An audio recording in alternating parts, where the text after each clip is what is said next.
ദേവരാജ് എന്ന് പറഞ്ഞൊരു ക്യാരക്ടറിന് ഒരു അനിമൽ ഫിഗർ, ഒരു കുറുക്കൻ്റെ ഒരു സ്വഭാവമുള്ളൊരു ക്യാരക്ടറാണ്. ഒരു ഫ്ലോർ 2 ഫ്ലോർ തന്നെ ഒന്ന് കുറച്ചൊരു 10 കിലോ നമ്മൾ ബാഗ് ഇട്ടിട്ടൊന്ന് ഓടാൻ തന്നെ നമുക്ക് ഭയങ്കര കഥയ്ക്കും. അപ്പോൾ അത്രയും പേരെ അടിച്ചിട്ടിട്ട്, അതും ബിലീവബിളായിട്ട് അടിച്ചിട്ടിട്ട് സിംഗിൾ ഷോട്ടിൽ നമുക്ക് ചെയ്യാൻ, അത് എത്ര ടേക്ക് എന്നുള്ളതല്ല, എത്രമാത്രം പെർഫെക്ഷൻ ഉണ്ടെന്നുള്ളതാണ്. മിഖായിലിലെ വില്ലന്മാരെല്ലാം മാർക്കോയിലെ നായകന്മാരായിട്ടാണ് വന്നത്. ഇനി മാർക്കോയിലെ വില്ലന്മാരെല്ലാം ഏതെങ്കിലും നായകന്മാരായി തന്നെ വരാൻ സാധ്യതയുണ്ടോ? ഹനീഫിക്ക് ഇനിയിപ്പോൾ അവിടെ ആ തോട്ടിൽ എങ്ങനെയാണ് വരുന്നതെന്ന് വെച്ച് കഴിഞ്ഞാൽ വരാം.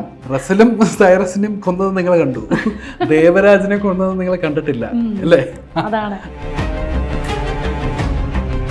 നമ്മുടെ ഇന്ത്യൻ സിനിമകളിൽ അങ്ങനത്തെ ഒരു സാധനം, ഒരു ഹീറോയും അങ്ങനെ ചെയ്തത് ഞാൻ കണ്ടിട്ടില്ല. അതും ഇത്രയും ലൈവായിട്ട് എനിക്ക് കാണാൻ പറ്റിയത് ഉണ്ണിയുടെ അത്രയും ഗംഭീര പെർഫോമൻസ് ആയിരുന്നു. അല്ലു അർജുൻ പ്രൊഡ്യൂസ് ചെയ്യുന്നൊരു സിനിമയിൽ ഹീറോ ആയിട്ട് ചെയ്യുന്നുണ്ട്. അപ്പോൾ അതിൻ്റെ ലുക്ക്, പിന്നെ ബാഡ് ബോയ്സിൻ്റെ ലുക്ക്, പിന്നെ മാർക്കോൻ്റെ ലുക്കൊക്കെയും ഇതൊക്കെയും ഒരേ സമയത്ത് ഒരേ ടൈം ലൈനിൽ നടന്നൊരു സിനിമയാണ്. നിങ്ങൾക്കൊക്കെ ഒരു ടെൻഷൻ ഉണ്ടാവുമല്ലോ, ഇത് റിലീസാവുന്നതിന് മുന്നേ തന്നെ ഇതെങ്ങനെ മലയാളികൾ ഇത്തരത്തിലൊരു വയലൻസിനെയൊക്കെ അക്സെപ്റ്റ് ചെയ്യുന്ന ആ ഒരു പോയിന്റ് ഉണ്ടല്ലോ. കറക്റ്റായിട്ട് നമ്മൾ ഇറ്റ്സ് എ വയലൻറ്റ് സിനിമ എന്ന് പറഞ്ഞിട്ട് തന്നെയാണ് അതിനെ പ്രൊമോട്ട് ചെയ്തത്. അല്ലാതെ ഇതൊരു കുടുംബചിത്രമെന്ന് പറഞ്ഞിട്ടോ അല്ലെങ്കിൽ അങ്ങനെ ഒന്നല്ല പറഞ്ഞ് പ്രൊമോട്ട് ചെയ്തത്. It's gonna be A violent movie. മലയാളികൾ ഏറ്റെടുക്കണമല്ലോ. നമ്മുടെ സ്വന്തം വീട്ടിൽ നമ്മുടെ അച്ഛനമ്മയോ അവർ ഏറ്റെടുത്തില്ലെങ്കിൽ പിന്നെ പുറത്തുള്ള ആൾക്കാർ പറഞ്ഞിട്ട് പിന്നെ ഏറ്റെടുക്കുമ്പോൾ അത് മോശമല്ലേ? അപ്പോൾ ഒരു കില്ലോ അല്ലെങ്കിൽ ഒരു അനിമലോ അല്ലെങ്കിൽ അങ്ങനത്തെ സിനിമകൾ മാത്രമല്ല, നമ്മുടെ മലയാളത്തിൽ നിന്ന് നമുക്ക് മാർക്കോ. ലക്ഷ്യം ജോലിയെങ്കിൽ പഠിക്കൂ ആദ്യ ഇൻസ്റ്റിറ്റ്യൂട്ടിൽ തന്നെ.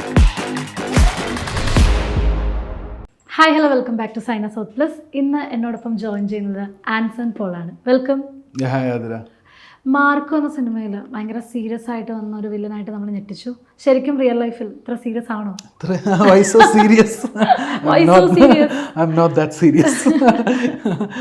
സീരിയസ് ആയിട്ടുള്ള വ്യക്തിയൊന്നുമല്ല. ചിരിച്ചും കളിച്ച് നടക്കുന്നൊരു പാവം പയ്യനാണ്. മാർക്കോ എന്ന സിനിമയിൽ നായകനോടൊപ്പം തന്നെ ശ്രദ്ധ നേടിയതാണ് വില്ലന്മാർ എന്ന് പറയുന്നത്. അപ്പം ഇപ്പോൾ സൈറസ് ആണെങ്കിലും ദേവരാജ് ആണെങ്കിലും റസൽ ആണെങ്കിലും ഒക്കെ അത്തരത്തിലുള്ള അപ്രീസിയേഷൻസ് ആണ് നേടിക്കൊണ്ടിരിക്കുന്നത്. മാർക്കോയുടെ പാൻ ഇന്ത്യൻ തലിന് ശേഷം വില്ലന്മാർക്ക് ജീവിതത്തിൽ വന്നൊരു മാറ്റം എന്തായിരിക്കും? വില്ലനാണെങ്കിലും നായകനാണെങ്കിലും ഞാൻ ചെയ്യുന്ന കഥാപാത്രത്തിൽ എപ്പോഴും ഞാൻ തന്നെയാണ് നായകൻ. സോ അങ്ങനെ വലിയ മാറ്റങ്ങളുണ്ടോ എന്നൊക്കെ ചോദിച്ചു കഴിഞ്ഞാൽ എനിക്കറിയത്തില്ല. പക്ഷേ ഗ്ലോബലി എല്ലാവരും ആക്സെപ്റ്റ് ചെയ്തു. ഒരു വലിയൊരു സിനിമയുടെ ഒരു ചെറിയൊരു ഭാഗമാകാൻ പറ്റിയതിൽ എനിക്ക് വളരെയധികം സന്തോഷമുണ്ട്. ഇതെൻ്റെ ജ്യേഷ്ഠതുല്യനായ ഷെറീഫിക്ക, ഇച്ചാക്ക എന്ന് ഞാൻ വിളിക്കുന്നത്, ക്യൂബ്സ് എൻ്റർടൈൻമെൻറ്റ്സിൻ്റെ ആദ്യത്തെ പ്രൊഡക്ഷനാണ്. അപ്പോൾ അതിൻ്റെ ഒരു ചെറിയൊരു ഭാഗമാവണമെന്ന് എനിക്ക് ആഗ്രഹം ഉണ്ടായിരുന്നു. ഞാൻ വേറെ കുറച്ച് ചിത്രങ്ങൾ ചെയ്യുന്നതിൻ്റെ നടുക്കിലാണ് ചെയ്തത്. അപ്പോൾ എന്നിട്ടും ആ ഒരു ചെറിയ ഭാഗത്തിനെ എല്ലാവർക്കും ഇഷ്ടപ്പെട്ടു എന്ന് അറിഞ്ഞതിൽ ഭയങ്കര സന്തോഷമാണ്. ദേവരാജ് എന്ന് പറഞ്ഞ ക്യാരക്ടർ, ദേവരാജ് എന്നുള്ള പേര് തന്നെ എനിക്ക് ഭയങ്കര ഇഷ്ടമാണ്. നമ്മുടെ ദളപതിക്കകത്ത് മമ്മൂക്കയുടെ പേര് ദേവരാജ് എന്നാണ്. സോ എൻ്റെ അടുത്ത് ഹനീഫൊക്കെ ഈ ക്യാരക്ടറിനെ പറ്റി പറയുമ്പോൾ തന്നെ എനിക്ക് ദേവരാജ് എന്നുള്ളൊരു പേര് ഭയങ്കരമായിട്ട് എന്നെ ഒരുപാട് അട്രാക്ട് ചെയ്തതാണ്. അപ്പോൾ ആ പേരിനൊരു വെയിറ്റേജ് ഉണ്ട്. അപ്പോൾ ആ ഒരു സാധനം ഭയങ്കര ഇഷ്ടമാണ്. യെസ്. ഇപ്പോൾ പറഞ്ഞ പോലെ ആണെങ്കിലും 20 മിനിറ്റ് ഏകദേശം സിനിമയിൽ അത്ര നേരം ഉള്ളൂ എങ്കിൽ പോലും നമുക്ക് ആ സിനിമ കണ്ട സമയത്ത് ത്രൂ ഔട്ടുള്ളൊരു ഫീലായിരുന്നു. അപ്പം അത് മെയിൻറ്റെയിൻ ചെയ്യാൻ വേണ്ടിയിട്ട് ദേവരാജ് എന്ന ക്യാരക്ടറിനും സാധിച്ചിട്ടുണ്ട്. അപ്പം എങ്ങനെ ആയിരുന്നു ആ ഒരു സെറ്റ് കാര്യങ്ങളൊക്കെ? സെറ്റ് കാര്യങ്ങൾ right from the starting of the movie, ഈ സിനിമയുടെ തുടക്കകാലം തുടങ്ങിയിട്ട് തന്നെ എനിക്കറിയാം എന്തൊക്കെയാണ് നടക്കുന്നതെന്നുള്ളതൊക്കെ എനിക്കറിയായിരുന്നു. പക്ഷെ ഞാൻ ഈ സിനിമയിൽ കാസ്റ്റ് ചെയ്യപ്പെടുന്ന ഏറ്റവും ലാസ്റ്റായിരുന്നു. ബിക്കോസ് ആ ഒരു ക്യാരക്ടർ ശരിയോ ക്യാൻസിനെ വെച്ച് ചെയ്യിപ്പിക്കാം എന്നുള്ള രീതിയിൽ ബിക്കോസ് എനിക്ക് വേറെ ചിത്രങ്ങളൊക്കെ ഉള്ള കാരണം എനിക്ക് അതിൻ്റേതായിട്ടുള്ള ലുക്കുകളും അതിൻ്റേതായിട്ടുള്ള ഷൂട്ടിംഗ് സ്കെഡ്യൂൾസും ഒക്കെ ഉണ്ടായിരുന്നു. ഞാൻ തമിഴ് തെലുങ്ക് എല്ലാം ചെയ്യുന്നുണ്ട്. ഇപ്പോൾ അല്ലു അർജുൻ പ്രൊഡ്യൂസ് ചെയ്യുന്നൊരു സിനിമയിൽ ഹീറോ ആയിട്ട് ചെയ്യുന്നുണ്ട്. അപ്പോൾ അതിൻ്റെ ലുക്ക്, പിന്നെ ബാഡ് ബോയ്സിൻ്റെ ലുക്ക്, പിന്നെ മാർക്കോൻ്റെ ലുക്കൊക്കെയും ഇതൊക്കെയും ഒരേ സമയത്ത് ഒരേ ടൈം ലൈനിൽ നടന്നൊരു സിനിമയാണ്. അപ്പോൾ അതിൻ്റേതായിട്ടുള്ള കുറേ കൺസ്ട്രെയിൻസ് ഉണ്ടായിരുന്നു, ഷെഡ്യൂൾ കൺസ്ട്രെയിൻസും പരിപാടികളൊക്കെ ഉണ്ടായിരുന്നു. അപ്പോൾ എനിക്ക് obviously I should thank Arha Productions, Allu അർജുൻ്റെ അർഹ പ്രൊഡക്ഷൻസും അബാം പിക്ചേഴ്സിനെയും ഞാൻ താങ്ക് ചെയ്യുന്നു. ബിക്കോസ് അവരെനിക്ക് ഡേറ്റ്സും കാര്യങ്ങളൊക്കെയും ഞാൻ ചില സമയത്ത് പകലും രാത്രിയും ഷൂട്ട് ചെയ്തിട്ടുണ്ട്. ഒരു സമയത്ത് ഇവിടെ രാത്രി ഷൂട്ടാണെങ്കിൽ മാർക്കോന് രാത്രി ഫ്ലൈറ്റ് എടുത്ത് ഇങ്ങോട്ട് വരും. അതായത് ഇവിടെ രാത്രി ഷൂട്ട് ചെയ്ത് ഏർലി മോർണിംഗ് ഫ്ലൈറ്റിൽ ഞാൻ തിരിച്ചും ഹൈദരാബാദ് പോയി ഷൂട്ട് ചെയ്തിട്ടുണ്ട്. അതുപോലെ തന്നെ ബാഡ് ബോയ്സിൻ്റെ സമയത്തും എറണാകുളത്തും കൊല്ലത്തുമായിട്ട് അങ്ങനെ ഷൂട്ട് ചെയ്തിട്ടുണ്ട്. അപ്പോൾ അതിനൊക്കെയും അവരൊക്കെയും അതിന് കറക്റ്റായിട്ട് എനിക്ക് വർക്ക് ചെയ്ത് അവരുടെ എല്ലാവരുടെയും ഒരു കോപ്പറേഷൻ ഉണ്ടായിരുന്നു. അങ്ങനെയാണ് ഞാൻ ഈ ദേവരാജ് എന്ന് പറഞ്ഞൊരു ക്യാരക്ടർ ചെയ്തത്. മിഖായിൽ പോലെ ഒരുപാട് ട്രോളുകൾ ഏറ്റുവാങ്ങിയ ഒരു കഥയുടെ പ്രീക്വലായിട്ടാണ് മാർക്കോ വരുന്നത്. അപ്പോൾ മാർക്കോ എന്നൊരു സിനിമ ചെയ്യുമ്പോൾ പ്രൊഡ്യൂസർക്കാണെങ്കിലും അല്ലെങ്കിൽ ഡയറക്ടർക്കാണെങ്കിലും നായകനും ഒരുമിച്ച് ആ ഒരു കോൺഫിഡൻസ് ഇങ്ങനെ ഒരു സിനിമ ചെയ്യണമെന്ന് ഉണ്ടാവണമല്ലോ. അപ്പം ഈ ഒരു സിനിമ ചെയ്ത സമയത്ത് അങ്ങനെ എന്തെങ്കിലും ഒരു കൺഫ്യൂഷൻ സ്റ്റേജിലേക്ക് എപ്പോഴെങ്കിലും പോയിരുന്നോ? സിനിമയുടെ ആദ്യത്തിൽ തന്നെ എഴുതി കാണിക്കുന്നുണ്ട്, ഇത് ഒരു സിനിമയുടെയും പ്രീക്വലോ സീക്വലോ ഇല്ല, ആ ഒരു ക്യാരക്ടർ മാത്രമാണ് എടുത്ത് നമ്മൾ സ്പിൻ ഓഫ് എന്ന് പറഞ്ഞ് എഴുതിയേക്കുന്നതെന്ന് പറഞ്ഞു, ഐ മീൻ ചെയ്തേക്കുന്നത്. സോ മാർക്കോ എന്ന് പറഞ്ഞ ക്യാരക്ടറിനെ മാത്രമാണ് മിക്കായലയിൽ നിന്ന് എടുത്തേക്കുന്നത്. പിന്നെ അതെങ്ങനെയായിരിക്കും ആൾക്കാരെ ആക്സെപ്റ്റ് ചെയ്യുന്നത് എന്നുള്ളതാണ്. പിന്നെ ഇതിനകത്ത് വേറൊരു സംഭവം എനിക്ക് തോന്നുന്നത് ഒരുപാട് വർഷങ്ങൾക്ക് മുമ്പേ ഉണ്ണി പറഞ്ഞിട്ടുണ്ട്, ഇങ്ങനെ മാർക്കോ എന്ന് പറഞ്ഞ ക്യാരക്ടറിനെ ഒരു മുഴുനീള കഥാപാത്രമായിട്ട് ചെയ്യാൻ ആഗ്രഹമുണ്ടെന്ന് കുറേ വർഷങ്ങൾക്ക് മുമ്പ് സംസാരിച്ചിട്ടുണ്ട്.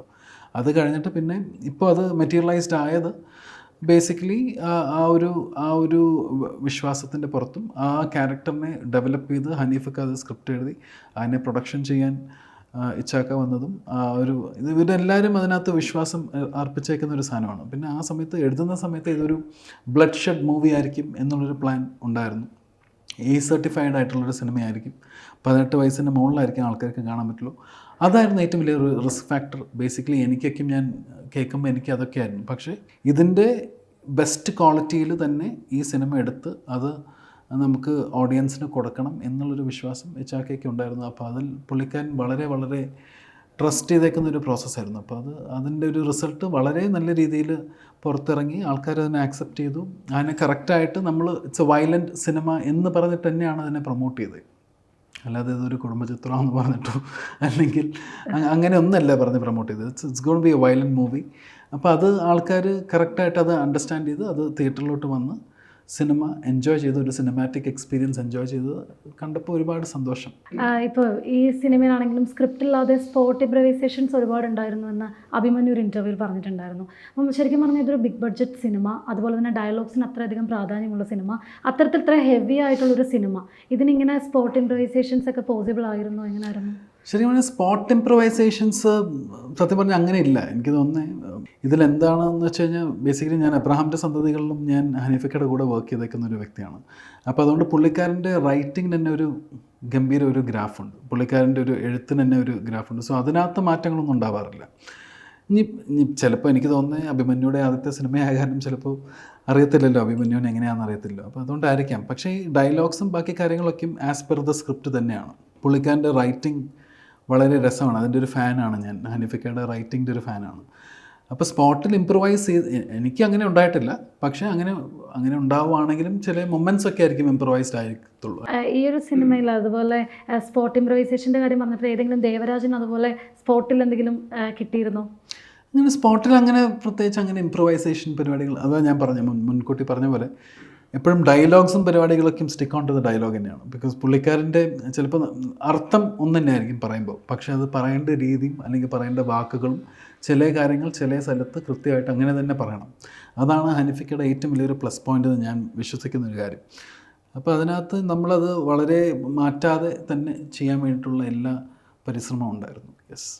ആൻസറിൻ്റെ കരിയർ നോക്കുകയാണെങ്കിൽ ഏറ്റവും നാഴികക്കല്ലായ സിനിമകളായിരുന്നു അബ്രഹാമിൻ്റെ സന്തതികളും അതുപോലെ തന്നെ മാർക്കോയും. ഈ 2 സിനിമകൾക്ക് പിന്നിലും ഒരൊറ്റ പേരുണ്ട്, ഹനീഫ് അദേനി. ഹനീഫക്ക. അപ്പം ഈ ഒരു സ്ഥിര സാന്നിധ്യത്തിന് പിന്നിലുള്ള രഹസ്യം എന്താണ്? പുള്ളിക്കാരനിൽ എനിക്ക് ഭയങ്കര വിശ്വാസമുണ്ട്. പിന്നെ പുള്ളിക്കാരനിൽ എൻ്റെ അകത്ത് വിശ്വാസമുണ്ടെന്ന് തോന്നുന്നു. അപ്പോൾ അതുകൊണ്ടായിരിക്കും എന്നെ വിളിക്കുന്നത്. സോ അപ്പോൾ അതുകൊണ്ട് അതിൻ്റെ ഒരു ഭാഗമാകാൻ പറ്റിയത് ഐ ഫീൽ ബ്ലെസ്ഡ്. ആൻഡ് അബ്രഹാമിൻ്റെ സന്തതികൾ എന്നെ ഫിലിപ്പ് അബ്രഹാം എന്ന് പറഞ്ഞ ക്യാരക്ടറിലോട്ട് വിളിക്കുന്നതും ഹനീഫക്കയാണ്. സോളോ എന്ന് പറഞ്ഞ സിനിമ കണ്ടു കഴിഞ്ഞിട്ട് പുള്ളിക്കാരൻ അത് വെച്ചിട്ടാണ് മമ്മൂക്ക എടുത്ത് പറയുന്നത്, ഇങ്ങനെ അനിയൻ്റെ ക്യാരക്ടർ നമുക്ക് ആൻസിനെ വെച്ച് ചെയ്യിപ്പിക്കാമെന്ന് പറയുന്നത്. എനിക്ക് തോന്നുന്നത് അങ്ങനത്തെ ഒരു എനർജിയും അങ്ങനത്തെ ഒരു ബോണ്ടും എനിക്കുണ്ടെന്ന് തോന്നുന്നു. സോ യെസ്, ഇനി ഭാവിയിൽ ഒരുപാട് സിനിമകൾ പുള്ളിക്കാരൻ്റെ കൂടെ ചെയ്യണമെന്ന് ആഗ്രഹമുണ്ട്. അബ്രഹാമിൻ്റെ സന്തതികൾക്ക് ശേഷം മറ്റൊരു ഹനീഫ് അദാനി സിനിമയിൽ അഭിനയിച്ചിരിക്കുകയാണ്. ആ ഒരു എക്സ്പീരിയൻസ് എങ്ങനെയായിരുന്നു? വളരെ രസമായിരുന്നു. ഞാൻ ആ സമയത്ത് ഭയങ്കര ഭയപ്പാടും കാര്യങ്ങളൊക്കെ ആയിരുന്നു. ഞാൻ അബ്രഹാമിൻ്റെ സന്തതികൾ ചെയ്യുമ്പോൾ ഞാൻ ആ സമയത്തായിരുന്നു അങ്ങനത്തെ ഒരു വലിയൊരു ക്യാൻവാസിലൊരു സിനിമ ചെയ്യുന്നത്. അത് കഴിഞ്ഞിട്ട് ഇപ്പോൾ കുറച്ചും കൂടി ഞാൻ സിനിമകൾ വേറെ ഭാഷകളിലൊക്കെയും ചെയ്ത് തിരിച്ചിവിടെ വരുമ്പോൾ അതിൻ്റേതായിട്ടുള്ളൊരു ഗ്രാഫ് ചേഞ്ചും ഉണ്ട്. പിന്നെ ഹനീഫക്കയുടെ അടുത്ത് എനിക്ക് ഓബ്വിയസ്ലി പുള്ളിക്കാരൻ്റെ മേത്തൊരു വിശ്വാസമുണ്ട്. അപ്പോൾ അതുകൊണ്ട് ഞാൻ എൻ്റെ അടുത്തും ഹനീഫക്ക പറഞ്ഞു വെച്ചാൽ നീ ഒന്നും പ്രിപ്പയർ ചെയ്യേണ്ട ആവശ്യമില്ല, നീ വെറുതെ വരിക, നിനക്ക് പറഞ്ഞേക്കുന്ന ഒരു ഗ്രാഫ് ഓഫ് ദേവരാജ് എന്ന് പറഞ്ഞ ഒരു ക്യാരക്ടറിൻ്റെ ഒരു ഗ്രാഫുണ്ട്, ആ ഗ്രാഫിൽ നിന്ന് നീ പ്ലേ ചെയ്യുക. അപ്പോൾ അത് എനിക്ക് തോന്നുന്നു അതിൻ്റെ ഉള്ളിൽ നടുക്കിൽ വന്ന ഒരു മാജിക് ആയിരിക്കാം, ചിലപ്പോൾ അതായിരിക്കാം തോന്നുന്നു. അല്ല, ഈ ഒരു സിനിമയിലേക്ക് വന്നപ്പോഴാണെങ്കിലും ഹനീഫ് അദാനി എന്ന ഡയറക്ടർക്കും ഒരു ഗ്രാഫ് ചേഞ്ച് ഉണ്ട്. അപ്പം ആ ഒരു ഡയറക്ടർ എന്ന നിലയിൽ നോക്കുകയാണെങ്കിൽ അല്ലെങ്കിൽ ഹനീഫ് അദാനി നോക്കുകയാണെങ്കിൽ എങ്ങനെയായിരുന്നു ആ ഒരു ചേഞ്ച്? രസമായിട്ടുള്ളൊരു സംഭവമല്ലേ. റൈറ്റ് ഫ്രം ഗ്രേറ്റ് ഫാദർ പുള്ളിയുടെ ആദ്യത്തെ സിനിമ. അത് കഴിഞ്ഞിട്ട് പിന്നെ അബ്രഹാമിൻ്റെ സന്തതികൾ. സോ എല്ലാ പടത്തിനകത്തും ഓരോരോ ഗ്രാഫ് ചേഞ്ചസ് ഉണ്ടല്ലോ. എല്ലാ വ്യക്തികൾക്കും. എനിക്കും ഒരു ഗ്രാഫ് ചേഞ്ച് ഉണ്ട്, ഹനീഫയ്ക്കും ഒരു ഗ്രാഫ് ചേഞ്ച് ഉണ്ട്. So it's an evolution period. So അപ്പോൾ അതിൽ സന്തോഷം. ഇപ്പം ഒന്നുകൂടി പറയുകയാണ്, മിഖായൽ എന്ന സിനിമയിലെ വില്ലന്മാരെല്ലാം മാർക്കോയിൽ നായകന്മാരായെത്തി. ഇനി മാർക്കോയിലെ വില്ലന്മാരെല്ലാം ഇൻ ഫ്യൂച്ചർ ഭാവിയിൽ ഏതെങ്കിലും നായകന്മാരായി തന്നെ വരാൻ സാധ്യതയുണ്ടോ? റസലും ദേവരാജും ഒക്കെ ഉണ്ട്, സൈറസ് ഒക്കെ ഉണ്ട്. പറയാൻ പറ്റില്ല. ഹനീഫയ്ക്ക് ഇനിയിപ്പോൾ അവിടെ ആ തോട്ടിൽ എങ്ങനെയാണ് വരുന്നതെന്ന് വെച്ച് കഴിഞ്ഞാൽ ചിലപ്പോൾ വരട്ടെ അല്ലേ. റസലും സൈറസിനെയും കൊന്നത് നിങ്ങൾ കണ്ടു, ദേവരാജിനെ കൊന്നത് നിങ്ങൾ കണ്ടിട്ടില്ല അല്ലേ. അതാണ് അപ്പോൾ വരാം സാധ്യതയുണ്ടെന്നൊക്കെ. ഇപ്പം ഈ മാർക്കോ എന്ന സിനിമയിൽ എടുത്തു പറയേണ്ട ഒന്നാണ് ഫൈറ്റ് സീക്വൻസസ് ഒക്കെ. എനിക്ക് തോന്നുന്നു മലയാള സിനിമ കണ്ടതിൽ വെച്ച് ഏറ്റവും ബ്രൂട്ടലായിട്ടുള്ള ഫൈറ്റ് സീനുകളാണ് മാർക്കോയിൽ ഉണ്ടായിരുന്നത്. അതിലെടുത്തു പറയേണ്ട ഒന്നാണ് സ്റ്റെയർ കേസിലെ ഫൈറ്റ് സീൻ. ഏകദേശം 10 മിനിറ്റോളമുള്ള ഒരു ഒറ്റ ഷോട്ടിലെടുത്തൊരു സീനാണത്. ശരിക്കും എത്ര ഷോട്ടിലാണത് കംപ്ലീറ്റ് ചെയ്തത് ആ സ്റ്റെയർ കേസ് സീൻ? എത്ര ഷോട്ടിലാണ് കംപ്ലീറ്റ് ചെയ്തതെന്ന് ചോദിച്ചാൽ ഞാൻ ആ സമയത്ത് അവിടെ ഇല്ലായിരുന്നു. പക്ഷേ ഞാൻ അതിൻ്റെ ഫുട്ടേജും പരിപാടികളൊക്കെയും കണ്ടിട്ടുണ്ടായിരുന്നു. വളരെ രസകരമായിട്ട് ഭയങ്കര സ്ട്രെയിൻ ചെയ്ത് വളരെ രസമായിട്ട് എടുത്തൊരു സീക്വൻസാണ്. ബിക്കോസ് എനിക്ക് തോന്നുന്നത് ഞാൻ അങ്ങനെ സിനിമകളിൽ നമ്മുടെ ഇന്ത്യൻ സിനിമകളിൽ അങ്ങനത്തെ ഒരു സാധനം ഒരു ഹീറോയും അങ്ങനെ ചെയ്തത് ഞാൻ കണ്ടിട്ടില്ല. അതും ഇത്രയും ലൈവായിട്ട് എനിക്ക് കാണാൻ പറ്റിയത് ഉണ്ണിയുടെ അത്രയും ഗംഭീര പെർഫോമൻസ് ആയിരുന്നു. സ്ട്രെയിനിങ് ആണെന്ന് ഒരു ഫ്ലോർ 2 ഫ്ലോർ തന്നെ കുറച്ചൊരു 10 കിലോ നമ്മൾ ബാഗ് ഇട്ടിട്ടൊന്ന് ഓടാൻ തന്നെ നമുക്ക് ഭയങ്കര കഥയ്ക്കും. അപ്പോൾ അത്രയും പേരെ അടിച്ചിട്ടിട്ട് അതും ബിലീവബിളായിട്ട് അടിച്ചിട്ടിട്ട് സിംഗിൾ ഷോട്ടിൽ നമുക്ക് ചെയ്യാൻ ഗംഭീര സാധനമായിരുന്നു. അത് എത്ര ടേക്ക് എന്നുള്ളതല്ല, എത്രമാത്രം പെർഫെക്ഷൻ ഉണ്ടെന്നുള്ളതാണ് കാര്യം. അതെ, മലയാളത്തിൽ നിന്നും മാർക്കോയിലൂടെ ഒരു മാർക്കായിട്ട് തന്നെ പാൻ ഇന്ത്യൻ ലെവലിൽ മാറിയതാണ് ഉണ്ണി മുകുന്ദൻ എന്നൊരു ആക്ടർ.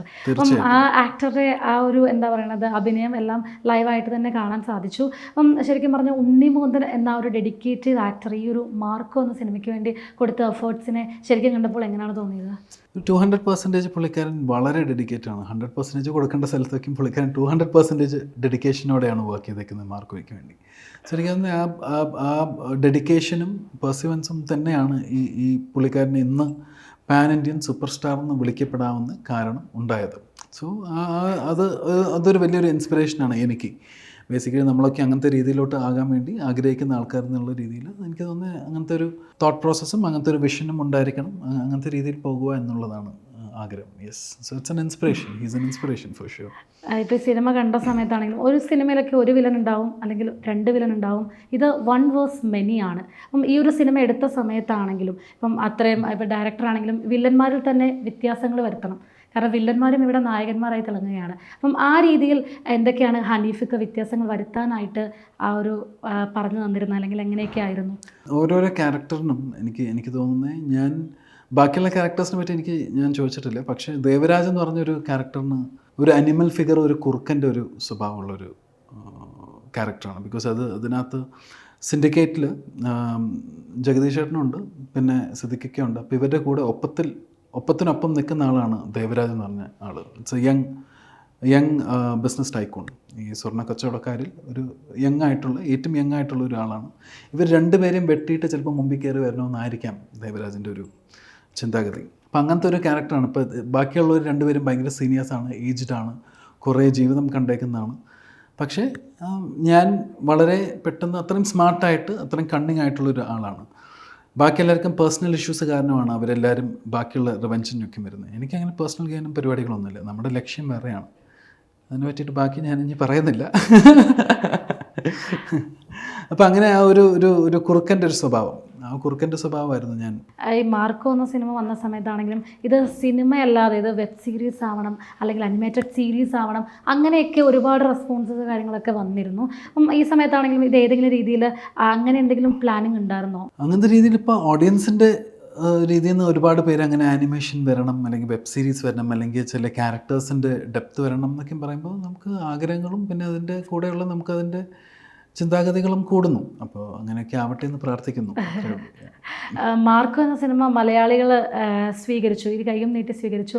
അതുപോലെ തന്നെ പേടിയുണ്ടായിരുന്നു, കാരണം മലയാള സിനിമ കണ്ടതിൽ ഏറ്റവും ബ്രൂട്ടലായിട്ടുള്ള ഒരുപാട് സീനുകളുള്ളൊരു സിനിമ. ഈ സിനിമ പ്രേക്ഷകരിലേക്ക് എത്തുമ്പോൾ നിങ്ങൾക്കൊക്കെ ഒരു ടെൻഷൻ ഉണ്ടാവുമല്ലോ, ഇത് റിലീസാവുന്നതിന് മുന്നേ തന്നെ ഇതെങ്ങനെ മലയാളികൾ ഇത്തരത്തിലൊരു വയലൻസിനെയൊക്കെ അക്സെപ്റ്റ് ചെയ്യുന്ന ആ ഒരു പോയിന്റ് ഉണ്ടല്ലോ. അപ്പം അങ്ങനെയുള്ള എന്തെങ്കിലുമൊക്കെ ടെൻഷനോ കാര്യങ്ങളൊക്കെ മാർക്കോക്ക് റിലീസ് ടെൻഷൻ ഉണ്ടായിരുന്നു. പക്ഷേ നമ്മളെ മലയാളികൾ ഒരിക്കലും നമ്മളെ പരാജയപ്പെടുത്തിയില്ല. അപ്പോൾ അവരും വളരെ ഇവോൾവ്ഡ് ആണ്. എന്ന് വെച്ചാൽ നമ്മൾ ആദ്യമേ നമ്മളിതൊരു മോസ്റ്റ് വയലൻറ്റ് സിനിമ എന്ന് പറഞ്ഞിട്ട് തന്നെയാണ് ഇതിനെ പ്രൊമോട്ട് ചെയ്തിരുന്നത്. അപ്പോൾ അത് വളരെ നല്ല രീതിയിൽ തന്നെ അവർ ആക്സെപ്റ്റ് ചെയ്ത് അത് കൺസീവ് ചെയ്തിട്ട് അതിൻ്റെ ഒരു എക്സ്പെക്റ്റേഷനിലാണ് അവർ പോയി കണ്ടത്. അപ്പോൾ അത് അവർക്ക് കിട്ടിയപ്പോൾ അത് വളരെ നല്ല രീതിയിൽ തന്നെ എല്ലാവരും ആക്സെപ്റ്റ് ചെയ്തു. സോ അതുകൊണ്ട് ഐ ഡോണ്ട് തിങ്ക് സോ. ആദ്യത്തെ റിലീസിന് മുമ്പ് നമുക്കൊരു ടെൻഷൻ ഉണ്ടായിരുന്നു. പക്ഷേ റിലീസായി കഴിഞ്ഞ് എല്ലാവരും അതിനെ സ്വീകരിച്ച് കഴിഞ്ഞപ്പോൾ പിന്നെ അതിൻ്റെ ടെൻഷനൊക്കെ മാറി. ഇപ്പോൾ അന്യഭാഷകളിലും ഒരുപാട് പേര് അതിനെപ്പറ്റി സംസാരിക്കുന്നുണ്ട്, ചർച്ച ചെയ്യുന്നുണ്ട്. അപ്പോൾ തീർച്ചയായിട്ടും നമുക്കിവിടെ കേരളത്തിൽ അന്യഭാഷ സിനിമകൾ ഒരുപാട് ഇവിടെ കളിച്ച് നല്ല പൈസ ഉണ്ടാക്കുന്നുണ്ട്. ഞാൻ അന്യഭാഷയിൽ അഭിനയിക്കുന്ന ഒരു വ്യക്തിയാണ്. പക്ഷേ നമ്മുടെ മലയാളം സിനിമകൾ അവിടെ അത്രമാത്രം തിയേറ്റേഴ്സിലൊന്നും ഓടാറില്ല. ഈ സമീപകാലത്തിലാണ് കുറച്ചും കൂടി സിനിമകൾ അങ്ങനെ ഓടാൻ തുടങ്ങിയിരിക്കുന്നത്. അപ്പോൾ നമ്മുടെ സിനിമകളൊക്കെ ഈ OTTയിൽ എല്ലാവരും കണ്ടിട്ട് ഭയങ്കര ഗംഭീരമാണ്, അങ്ങനെയാണ് ഇങ്ങനെയാണെന്നൊക്കെ ഒരുപാട് പേര് പറയാറുണ്ട്. പക്ഷേ നമുക്ക് കമേഴ്ഷ്യലി ഒരു സിനിമ വേറൊരു സ്റ്റേറ്റിൽ പോയിട്ട് കളിച്ചാൽ മാത്രമാണ് നമ്മൾ പാൻ ഇന്ത്യൻ ആയിട്ട് നമുക്ക് ടോട്ടലി നമുക്കൊരു നല്ലൊരു കളക്ഷനും ബ്ലോക്ക് ബസ്റ്ററും ഉണ്ടാക്കാൻ പറ്റുള്ളൂ. സോ അപ്പോൾ അതിപ്പോൾ 500 തിയേറ്ററൊക്കെ ഇന്ന് ഹിന്ദിയിലൊക്കെ ആഡ് ചെയ്തിട്ടുണ്ട്. ഇപ്പോൾ തെലുങ്കും തമിഴൊക്കെയും റിലീസാവുന്നുണ്ട്. അപ്പോൾ അതിലൊക്കെ ഡബ് ചെയ്തിട്ടുണ്ട്. നമ്മൾ തന്നെയാണ് ഡബ് ചെയ്തത്. മലയാളികൾ ഏറ്റെടുത്തില്ലായിരുന്നെങ്കിൽ ഇതൊരു പാൻ ഇന്ത്യൻ റിലീസിലേക്ക് പോകുമായിരുന്നോ? മലയാളികൾ ഏറ്റെടുക്കണമല്ലോ. നമ്മുടെ സ്വന്തം വീട്ടിൽ നമ്മുടെ അച്ഛനമ്മയോ അവർ ഏറ്റെടുത്തില്ലെങ്കിൽ പിന്നെ പുറത്തുള്ള ആൾക്കാർ പറഞ്ഞിട്ട് പിന്നെ ഏറ്റെടുക്കുമ്പോൾ അത് മോശമല്ലേ. അപ്പോൾ അതുകൊണ്ട് എനിക്ക് തോന്നുന്നത് മലയാളികൾ വളരെ നന്നായിട്ട് നമ്മളെ സപ്പോർട്ട് ചെയ്തിട്ടുണ്ടായിരുന്നു. പിന്നെ നമുക്കും ഇത് ഇങ്ങനത്തെ ഒരു സിനിമ ഒരു ബെഞ്ച് മാർക്കാക്കി വെക്കാൻ പറ്റട്ടെ. ഇപ്പോൾ ഒരു കില്ലോ അല്ലെങ്കിൽ ഒരു അനിമലോ അല്ലെങ്കിൽ അങ്ങനത്തെ സിനിമകൾ മാത്രമല്ല, നമ്മുടെ മലയാളത്തിൽ നിന്ന് നമുക്ക് മാർക്കോ എന്ന് പറയാൻ പറ്റുന്ന ഒരു സംഭവം നമുക്ക് ചെയ്യാൻ പറ്റിയത്, അതിൻ്റെ ഒരു ഭാഗമാകാൻ പറ്റിയതിലൊക്കെ സന്തോഷമേ ഉള്ളൂ. മാർക്കോ ഇപ്പം ഹിന്ദിയിൽ നിന്നൊക്കെ നല്ല റെസ്പോൺസുകൾ വന്നുകൊണ്ടിരിക്കുന്നൊരു സമയമാണ്. അപ്പം മാർക്കോ ഹിന്ദി തിയേറ്ററുകളൊക്കെ അടക്കി വാഴുന്നുണ്ടോ ഇപ്പോൾ ഇന്നത്തെ റിപ്പോർട്ടൊക്കെ അനുസരിച്ച് എങ്ങനെയൊക്കെയാണ് കേൾക്കുന്നത് എനിക്കറിയത്തില്ല. സന്തോഷമല്ലേ നമ്മുടെ മലയാളം സിനിമ ബാക്കി നോർത്തിലൊക്കെയും പോയിട്ട് കുറേ സ്ക്രീൻസിൽ കളിക്കുന്നു എന്നൊക്കെ പറയുന്നത് നമുക്ക് ഏറ്റവും വലിയൊരു സന്തോഷമുള്ളൊരു സമയമല്ലേ. സോ യെസ്, അപ്പോൾ സന്തോഷം. ഈ ഒരു സിനിമയിൽ ഞാൻ മുമ്പേ പറഞ്ഞ പോലെ 7ഓളം ഫൈറ്റുകളുണ്ട്. അപ്പം ഇതിൽ ഏറ്റവും കൂടുതൽ ഇഷ്ടം തോന്നിയ ഒരു ഫൈറ്റ് സീക്വൻസ് ചോദിക്കുവാണെങ്കിൽ ഏതായിരിക്കും ആൻസണ്? എനിക്ക് മറ്റേ ഞാൻ പറഞ്ഞ പോലെ ഞാൻ ആ സ്റ്റെയർ കേസ് ഫൈറ്റിൻ്റെ പരിപാടി ഞാൻ പറഞ്ഞല്ലോ. അപ്പോൾ അതിൻ്റെ കാര്യങ്ങൾ സിംഗിൾ ഷോട്ടിലാണ് കണ്ടേക്കുന്നത് ഞാനെല്ലാം അതിനകത്ത്. അപ്പോൾ അത് വളരെ ഇമ്പ്രസീവായിട്ട് തോന്നി. ആൻഡ് ഭയങ്കര എഫേർട്ട് എടുത്ത് ചെയ്യേണ്ട ഒരു കാര്യം വളരെ എഫേർട്ട്ലെസ് ആയിട്ടാണ് ഉണ്ണി ചെയ്തിരുന്നത്. സോ അപ്പോൾ അത് എനിക്കൊരു ഇൻസ്പിറേഷനാണ്. പിന്നെ ഓരോ ഫൈറ്റും ഒന്നത്തിനൊന്നത്തും മെച്ചമാണ്. ഇൻട്രോവൽ ഫൈറ്റും അടിപൊളിയാണ്. എനിക്ക് കലൈ കിങ്സിൻ്റെ വേ ഓഫ് സ്റ്റണ്ട് കോറിയോഗ്രാഫി വളരെ രസമായിട്ട് തോന്നി. പുള്ളിക്കാരൻ ഓരോ സംഭവം ചെയ്യുമ്പോഴും പുള്ളിക്കാരന് ഒരു സംഭവം ഉണ്ടായിരുന്നു, ഇത് ഏറ്റവും ബെസ്റ്റായിട്ട് ആരും ഇതുവരെ കാണിക്കാത്ത രീതിയിൽ കാണിക്കാൻ പറ്റണം എന്നുള്ള രീതിയിൽ. പിന്നെ അതുപോലെ തന്നെ അതിൻ്റെ കൂടെ തന്നെ അതിൻ്റെ ആക്ടറും ഉണ്ണിമോഹനും അതിന് വേണ്ടിയിട്ട് അങ്ങനെ ചെയ്താൽ മാത്രമാണ് അത് വർക്കാവത്തുള്ളൂ. അപ്പോൾ അത് രണ്ടും വർക്കായി. പിന്നെ ക്യാമറ ചന്ദ്രു സെൽവരാജൻ വളരെ രസമായിട്ട് എടുത്തിട്ടുണ്ടായിരുന്നു. So it's A very good combination of all. Life after Marco ചോദിക്കുകയാണെങ്കിൽ എങ്ങനെ ആയിരിക്കും? ലൈഫ് ആഫ്റ്റർ മാർക്കോൻ്റെ സക്സസ്സിലാണ് ഇപ്പോൾ എല്ലാവരും ഇരിക്കുന്നത്. സോ അപ്പോൾ അതിൻ്റെ സന്തോഷത്തിലിരിക്കുന്നു. ഇനിയും അങ്ങനത്തെ പടങ്ങളും അങ്ങനത്തെ കണ്ടൻറ്റും അങ്ങനത്തെ ഒരു നല്ല ബെഞ്ച് മാർക്ക് മൂവീസിൻ്റെ ഒരു ഭാഗമാവണമെന്നുള്ള ആഗ്രഹത്തിലാണ് ഞാൻ. ഈയിടെയാണ് കേരളത്തിലോട്ട് ഷിഫ്റ്റ് ചെയ്തത്. ഞാൻ ഇനിയിപ്പോൾ കേരളത്തിൽ തന്നെ കാണും. മുമ്പ് ഞാൻ വേറെ സ്ഥലത്തു നിന്നായിരുന്നു ഇവിടെ വന്ന് അഭിനയിക്കാറ്. ഇനിയിപ്പോൾ ഇവിടുന്ന് വേറെ സ്ഥലത്തേക്ക് പോയി അഭിനയിക്കാം. That is the shift, that is the change. Marco 2 നമുക്ക് ആൻസൺ ബ്രോനെ പ്രതീക്ഷിക്കാമോ എന്ന് ചോദിച്ചിട്ട് കാര്യമില്ല. അവിടെ ഹനീഫിക്കടുത്ത് ചോദിക്കണം, അവിടെ ചോദിക്കണം ഹനീഫിക്ക പ്രതീക്ഷിക്കാമോ എന്നാണ് ചോദിക്കുന്നത്. അപ്പോൾ അവരുടെ പ്രതീക്ഷകളൊന്നും നഷ്ടപ്പെടുത്താതെ എന്നെ ഉൾപ്പെടുത്തണേ. ഇപ്പം ആൻസറിനെ സംബന്ധിച്ചിപ്പം മാർക്കോയിൽ ഏറ്റവും കൂടുതൽ പറയേണ്ടത് നമ്മുടെ ക്യൂബ്സും അതിൽ വലിയൊരു പങ്ക് വഹിച്ചിട്ടുണ്ട്. അപ്പം അതിനെപ്പറ്റി അതിൻ്റെ സന്തോഷം പറയുകയാണെങ്കിൽ എങ്ങനെയായിരിക്കും? തീർച്ചയായിട്ടും ഇത് നമ്മുടെ ആദ്യത്തെ പ്രൊഡക്ഷനാണ്. ഇച്ചാക്കയുടെ ആദ്യത്തെ വെഞ്ചറാണ് എൻ്റർടൈൻമെൻറ്റ്സിലോട്ട്. ഇതിന് മുമ്പ് നമുക്ക് ക്യൂബ്സ് ലോജിസ്റ്റിക്സ് ഉണ്ട്, ആർക്കിടെക്ചറുണ്ട്, എൻ്റർടൈൻമെൻറ്റ്സിൽ ആദ്യമായിട്ടാണ് ചെയ്യുന്നത്. അപ്പോൾ ഫുൾ ഫ്ലെജ്ഡ് ആയിട്ട് പ്രൊഡക്ഷൻ ചെയ്യുന്ന സിനിമയാണ്. അപ്പോൾ അത് എല്ലാവരും 2 കൈയും നീട്ടി സ്വീകരിച്ചു എന്ന് അറിഞ്ഞതിൽ ഒരുപാട് സന്തോഷം. അപ്പോൾ അത് വിറ്റ്നസ് ചെയ്യാൻ പറ്റിയതിൽ ഒരുപാട് സന്തോഷം. അപ്പോൾ അത് very very personal to me. Marco എത്ര കളക്ഷൻ അടിക്കുമെന്നാണ് പ്രതീക്ഷിച്ചിരുന്നത്? ഒരിക്കലും അടിക്കാത്ത കളക്ഷൻ, ഗംഭീര കളക്ഷനാണ്. എല്ലാ റെക്കോർഡുകളും തകർക്കട്ടെ എന്ന് ഞാൻ പ്രാർത്ഥിക്കുന്നുള്ളൂ, തീർച്ചയായിട്ടും. അപ്പോൾ അത് എന്തിനാണ് നമ്മൾ ലിമിറ്റ് ചെയ്യുന്നത്? എൻ്റെ അടുത്ത് ചോദിക്കുന്ന ചോദ്യം, ഞാൻ ഒന്നത്തിലും ലിമിറ്റ് ചെയ്യാൻ ആഗ്രഹിക്കുന്ന ഒരാളല്ല. അപ്പോൾ സക്സസ് എത്രമാത്രം വരുന്നു അത്രയും നമ്മൾ ഹമ്പിൾ ആവുന്നു എന്നേ ഉള്ളൂ. പക്ഷേ എത്രമാത്രം സക്സസ് ഉണ്ടാവട്ടെ. അപ്പോൾ നമുക്ക് കുറച്ചും കൂടി കൂടുതൽ വർക്ക് ചെയ്യാനും അല്ലെങ്കിൽ അടുത്ത പ്രോജക്റ്റ് ചെയ്യാനൊക്കെ ഉള്ളൊരു ത്വര ഉണ്ടാവുമല്ലോ. സോ അതിന് വേണ്ടിയിട്ടുള്ളൊരു യാത്രയിലാണ്. പുതിയ ഏതൊക്കെ ഫിലിംസാണ് ആൻസൻ്റെ ഇനി വരാനുള്ളത്? ഞാനിപ്പോൾ ഒരു തമിഴ് തെലുങ്ക് പടം ചെയ്തുകൊണ്ടിരിക്കുന്നു. രാജേഷ് എം സിൽവ എന്ന് പറഞ്ഞിട്ടുള്ള ഡയറക്ടറിൻ്റെ കടാരം കൊണ്ടാൻ തൂങ്കാവനം എന്ന് പറഞ്ഞിട്ടുള്ള സിനിമകൾ ചെയ്ത് ഡയറക്ടറിൻ്റെ 3ാമത്തെ സിനിമ, അല്ലു അർജുൻ പ്രൊഡ്യൂസ് ചെയ്യുന്ന ആർഹ പ്രൊഡക്ഷൻസിൻ്റെ, അതാണ് ഇനിയിപ്പോൾ അടുത്ത് വരാൻ പോകുന്ന സിനിമ. യെസ്. അന്യഭാഷകളിലേക്കൊക്കെയാണ് ഇപ്പോൾ ആൻസൺ മാറിക്കൊണ്ടിരിക്കുകയാണ്. ഇതും ആക്ഷൻ പടങ്ങളൊക്കെ തന്നെയാണോ, ഇടിപ്പടങ്ങളാണോ? ഞാനിപ്പോൾ ചെയ്തുകൊണ്ടിരിക്കുന്ന ത്രില്ലർ സിനിമയാണ്. ഇടിപ്പടങ്ങൾ ചെയ്യാൻ ആഗ്രഹമുണ്ട്. ഇനി ഇടിപ്പടങ്ങളിൽ കാണാം. ഇനി ഇടിപ്പടങ്ങളിൽ കാണാം. അപ്പം ഇതുപോലുള്ള മാർക്കോ പോലെ അപ്പം മലയാളികളിലേക്ക് ഇനിയും ഇതുപോലുള്ള ത്രില്ലർ അല്ലെങ്കിൽ ഇതുപോലുള്ള ബ്രൂട്ടൽ ഫിലിമുകൾ, ഇനിയും വയലൻസ് ഞങ്ങൾക്ക് ഇഷ്ടമാണ്. ഞങ്ങൾ മലയാളികൾ ഇരു കൈ നീട്ടിയാണ് മാർക്കോനെ സ്വീകരിച്ചത്. ഇതുപോലുള്ള സിനിമകൾക്ക് വേണ്ടി ഞങ്ങൾ വെയിറ്റിംഗ് ആണ്. So thank you so much. So happy to know it's been received very well. So അതുകൊണ്ട് ഒരുപാട് സന്തോഷം. അപ്പോൾ thank you and happy new year to everyone. ലക്ഷ്യം ജോലിയെങ്കിൽ പഠിക്കൂ ആദ്യ ഇൻസ്റ്റിറ്റ്യൂട്ടിൽ തന്നെ.